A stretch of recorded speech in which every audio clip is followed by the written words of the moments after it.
ચૈતર વસાવાનો ગુનો શું? કાગળ પર તો એવું લખ્યું છે કે સરકારી માણસને ધાક ધમકી કરી વગેરે વગેરે વગેરે આક્ષેપ છે. પણ શું સરકારી માણસને ધાક ધમકી કરવાના ગુનામાં 7 વર્ષની સજા હોય તો સરકારી માણસો ગુજરાત આખાની જનતાને ધમકાવે છે, એને શું સજા થાય? પણ વાસ્તવિક રીતે હકીકત એ છે કે ચૈતર વસાવાનો ગુનો આદિવાસી સમાજને જાગૃત કરવાનો છે. એ જ્યારથી ધારાસભ્ય ચૂંટાયા છે ત્યારથી એ અનેક ગુના કર્યા છે. આદિવાસી સમાજને જાગૃત કરવાનો ગુનો, જળ, જમીન અને જંગલ માટે લડાઈ લડવાનો ગુનો, આદિવાસી હોવાના એસટીના પ્રમાણપત્ર બાબતે જનતાને જાગૃત કરવાનો ગુનો, કેવડિયા કોલોની કે ઉકાઈ કે થર્મલ પાવર પ્લાન્ટ જેવા અનેક પ્રોજેક્ટના નામે વિસ્થાપિત થયેલા આદિવાસીઓની જમીનના હકનો મુદ્દો, ફોરેસ્ટ રાઇટ એક્ટ હેઠળ જંગલ જમીન અધિકારના મુદ્દે, કંપનીઓમાં કામ કરતા આદિવાસી સમાજના શ્રમિકોના મુદ્દે લડાઈ લડવાનો ગુનો, આદિવાસી બાળકોને શિષ્યવૃત્તિ અને ફ્રીશીપ કાર્ડની લડાઈ લડવાનો ગુનો. આમ ચૈતર વસાવાએ આખા આદિવાસી સમાજના હક અધિકારો માટે લડવાના, સમાજને જાગૃત કરવાના અનેક ગુનાઓ કર્યા છે. અને એટલે ભાજપ ષડયંત્ર કરીને ચૈતર વસાવાને 7 વર્ષ સુધી જેલમાં પૂરવાનું કામ કર્યું છે. પણ આ તો ભાજપે અદાલતની અંદર સરકારી પોલીસ, સરકારી ફરિયાદી, સરકારી સાક્ષી, સરકારી વકીલનો હાથો બનાવી ચૈતર વસાવાને સજા અપાવી છે. હવે જનતાની અદાલતમાં ચૈતર વસાવાનો કેસ ચાલશે. હું બધા જ આખા ગુજરાતના યુવાનોને અને ખાસ કરીને આદિવાસી સમાજના યુવાનોને વિનંતી કરું છું કે હવે આપણે સંકલ્પ લેવાનો છે કે એક પણ વોટ ભાજપને ન જવો જોઈએ. તમામ આદિવાસી યુવાનોએ, આદિવાસી સમાજે બધાએ ભેગા મળી ચૈતર વસાવાની પોતાની પાર્ટી, ચૈતર વસાવાના પોતાના પક્ષ આમ આદમી પાર્ટીને એક વોટ આપી અને ભાજપે કરેલા દગા, ષડયંત્ર અને અન્યાયનો જવાબ આપવાનો છે. ચૈતર વસાવાનો કેસ તાત્કાલિક ચાલી ગયો, તાત્કાલિક સજા, બધું તાત્કાલિક. આટલું જલ્દી તો fast track court, fast track કોર્ટમાં કેસ આટલા જલ્દી નથી ચાલતા. જે અદાલત ફાસ્ટ કેસ ચલાવવા માટે બની છે એ અદાલતમાં પણ 7, 8, 9, 10 વર્ષ સુધી કેસ ચાલે છે. પણ ચૈતર વસાવાને 1 વર્ષની અંદર સજા. આ સજા ચૈતર વસાવાને નથી, આ સજા એવા લોકોને થઈ રહી છે જેના માટે ચૈતર વસાવા લડતા હતા. એ પાછળ રહી ગયેલ, શિક્ષણમાં પાછળ રહી ગયેલ, વેપારમાં પાછળ રહી ગયેલ, નોકરીમાં પાછળ રહી ગયેલ આદિવાસી સમાજની લડાઈ લડતા ચૈતર વસાવાને સજા નથી. પાછળ રહી ગયેલા આદિવાસી સમાજના હજારો યુવાનોને આ સજા થઈ છે.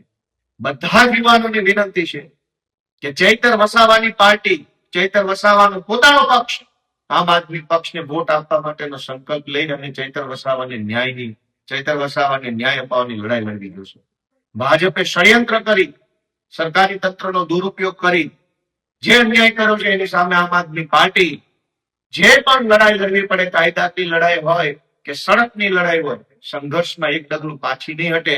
હાઈકોર્ટ, સુપ્રીમ કોર્ટ, સડક, વિધાનસભા બધે જ લડી અને ચૈતર વસાવાને, આદિવાસી સમાજને અને ગુજરાતની જનતાને આ ભાજપની ગુલામીમાંથી મુક્ત કરાવી અને ન્યાય અપાવશે. જય જય ગરવી ગુજરાત. આદિવાસી સમાજનો અવાજ કોઈ ન ઉઠાવે, અંબાજીથી ઉમરગામ આદિવાસી સમાજની પીડાઓની વાત કોઈ ન કરે, એટલા માટે માનનીય ચેતરભાઈ વસાવા ઉપર આ ભાજપની સરકારે ખોટો કેસ કરી અને એમની અંદર સરકારી પુરાવાઓ, સરકારી મશીનરી, સરકારી વકીલ આ તમામનો ખોટો દુરુપયોગ કરી અને 7 વર્ષની સજા ફટકારી અને આદિવાસી સમાજના યુવાનનો અવાજ દબાવી દેવાનો એક ખોટો પ્રયત્ન ભાજપની સરકાર દ્વારા થયો છે. ત્યારે ભાજપની સરકારને કહેવા માગું છું કે તમે એક ચેતર વસાવાને જેલમાં પૂરશો તો 1000 ચેતર વસાવા આદિવાસી બેલ્ટમાંથી, અંબાજીથી ઉમરગામ વચ્ચેના વિસ્તારમાંથી પેદા થશે. અને અત્યારે આદિવાસી સમાજના તમામ સંગઠનોને હું નમ્ર અપીલ પણ કરું છું કે અત્યારે તમારા સમાજ માટે અવાજ ઉઠાવતો એક ચહેરો એમને જ્યારે ખોટી રીતે ફસાવવાનો પ્રયત્ન થઈ રહ્યો છે ત્યારે તમામ આદિવાસી સંગઠનોએ તમામ વસ્તુઓ ભૂલી અને બહાર આવવું જોઈએ અને સરકાર સામે મોરચો માંડવો જોઈએ. અને સાથે સાથે આમ આદમી પાર્ટી પણ આ મુદ્દે લીગલી લડાઈ પણ પૂરી તાકાતથી લડશે. એમાં ઘણા બધા વિકલ્પો છે. એ વિકલ્પોની અંદર પણ આમ આદમી પાર્ટી પૂરી તાકાતથી ચેતરભાઈ વસાવાના સમર્થનમાં લડાઈ લડવાની છે અને સાથે સાથે ગ્રાઉન્ડ ઉપર પણ આમ આદમી પાર્ટી ચેતરભાઈ વસાવાના સમર્થનમાં ઉતરવાની છે. આમ આદમી પાર્ટી દ્વારા ડેડિયાપાડાની અંદર તમામ કાર્યકર્તાઓની એક સંગઠન બેઠકનું આયોજન કરવામાં આવ્યું છે. ગઈકાલે ચેતરભાઈને એક કેસમાં 9 જેટલા સાથીઓ સાથે 7 વર્ષની સજા કોર્ટે આપી છે. આમ જોવા જઈએ તો સામાન્ય રીતે કોર્ટની અંદર કેસો 10-10 વર્ષ સુધી ચાલતા હોય છે, પણ આ રાજકીય કિન્નાખોરી રાખીને ઉપજાવી કાઢેલા કેસમાં કેટલીક વાતો આપણી પાસે આજે આ કેસનું જ્યારે હિયરિંગ થયું ત્યારે દેખીતી રીતે એ સમજાઈ આવે કે આ સંપૂર્ણ રીતે એક પ્રકારની કિન્નાખોરી હતી. કોર્ટની અંદર મોટાભાગે જ્યારે ફાઇનલ હિયરિંગ ચાલતું હોય ત્યારે જે પણ ગવાહ હોય, જેમની ગવાહી ઉપર આખો કેસ ટકેલો હોય, એમણે પોતે ફિઝિકલી ત્યાં હાજર રહેવું જરૂરી હોય છે.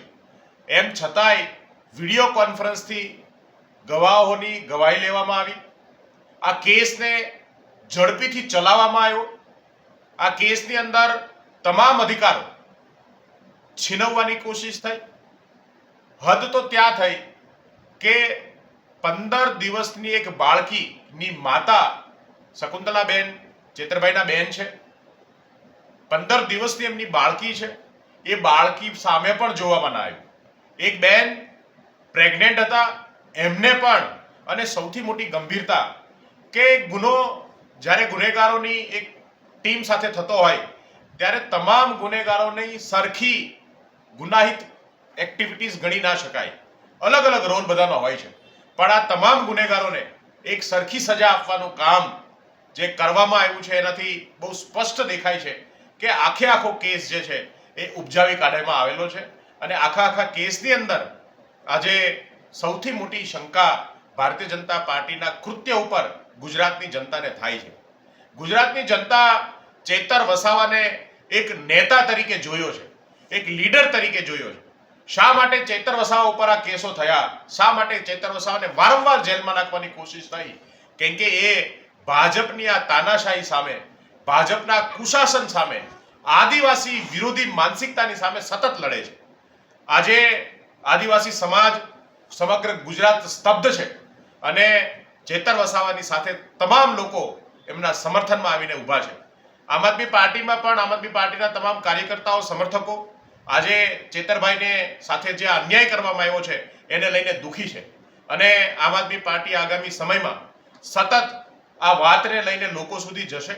આમ આદમી પાર્ટીના તમામ સાથીઓ, કાર્યકર્તાઓ, સમર્થકો રોડ ઉપર આવી અને ચેતરભાઈનું સમર્થન કરવાનું કામ આગામી દિવસોમાં થવાનું છે.